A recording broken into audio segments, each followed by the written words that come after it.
You know, high school football is filled with some of the most incredible stories out there. But every once in a while, you hear one that sounds, well, less like a sports story and more like a legend. Today, we're diving into one of those legends. The story of a coach who didn't just turn a team around, he resurrected a team, a school, and an entire town.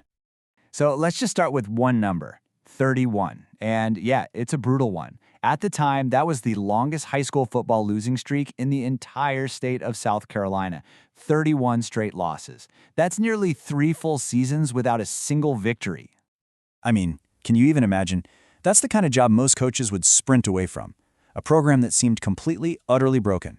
A community that had pretty much forgotten what winning even felt like. So who on earth would willingly step into a situation like that? Well, the answer is a man named Leonard Johnson. Okay, to really get just how big of a deal this turnaround was, we need to go back to 2005. We're at Scotts Branch High School in Summerton, South Carolina.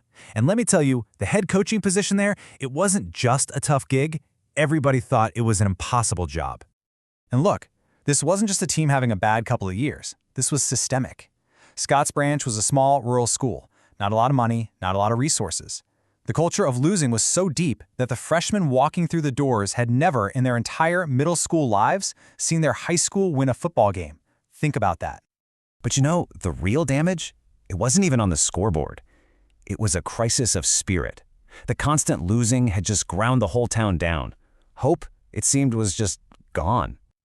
And then, in walks Leonard Johnson. And he didn't show up with a bunch of fancy promises or some complex New Age playbook. Nope. He came with a philosophy that was simple, powerful, and absolutely punishing. He came with the hammer. So what exactly is the hammer? Okay, think about all the flashy, modern offenses you see today. Now throw all of that out the window. That's the hammer. It's a ground and pound, physically dominant style of football. The goal isn't to be clever. It's to impose your will. Play after relentless play until the other team just breaks. So while pretty much everyone else in football was zigging towards these complicated, pass-heavy spread offenses, Coach Johnson zagged hard. He embraced brutal simplicity, raw physicality, and controlling the clock. The strategy was simple. We're going to force you to play our game. And this quote from Coach Johnson himself, it tells you everything you need to know. He says it's nothing but a little Pop Warner football play. It sounds so humble, right? But that's the genius of it. He wasn't trying to outsmart everybody. He was going back to the absolute basics. He taught simple plays that were easy to perfect, but when executed with passion and discipline, were almost impossible to stop. And he didn't just focus on offense. Oh no, he brought that exact same mentality to the other side of the ball. His 46 defense was just as aggressive. The philosophy was basically attack, be nasty, and give the other team's offense zero room to breathe. This team wasn't going to sit back and wait. They were going to dictate everything. All right, so you've got the coach, you've got the simple, powerful system, and you've got a team that literally only knows how to lose. So what happens next? Well, what happened next was, honestly, nothing short of a miracle. I mean, just look at this timeline. It's almost hard to believe. In 2005, he takes over a team that can't buy a win. By 2008, just 4 seasons later, they are state champions. And then, just to prove it wasn't a fluke, they did it again in 2010. This wasn't a slow build. This was a rocket ship. And Coach Johnson, he knew this was bigger than football. He saw it happening in real time. He said these kids had electrified the community. He knew they were breathing life back into a town that was just desperate for something to cheer for. They weren't just players. They were representatives of a comeback. But if you really want to feel the heart of this story, you got to hear it from one of the players who lived through it all, a senior named DeAndre Pugh. He said their goal was to bring the whole city together. He understood that what they were doing was about way more than a trophy. That right there, that was the real championship. So, after 2 state titles, you'd think, okay, job done, mic drop, right? But Leonard Johnson's connection to Scotts Branch and Summerton was far from a one-time thing. It was a bond that would pull him back, again and again. 3. That's the number you need to remember. Coach Johnson would come back to lead the Scotts Branch football team on 3 separate occasions. That's not just a job, my friends. That is a calling. And you can hear it in his own words.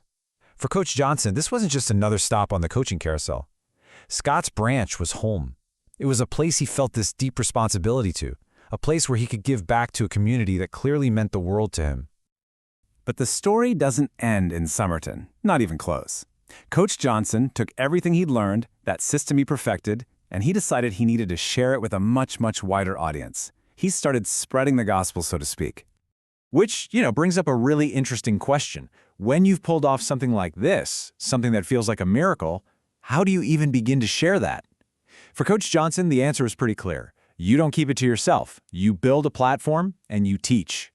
And that platform became the Triple Wing Hammer Report. It's a podcast and a radio show, basically a masterclass for other coaches out there who believe in his brand of tough physical football. He went from being a teacher of high school kids to a teacher of his own peers. And the whole point of a show, really, it just perfectly captures his entire philosophy. It's all about sharing knowledge, building a community for coaches who think alike, and helping other coaches in those tough situations at those small schools find a way to win. He even interviews other legends of the offense, creating this incredible network of knowledge. And that right there is the whole story. It's the ultimate takeaway from the legend of Leonard Johnson. Because what he did in Summerton went so far beyond a win-loss record. He proved that a high school football team, with the right leader and the right philosophy, can be the engine that lifts up an entire community. Some coaches build teams. Leonard Johnson rebuilt a community's belief in itself.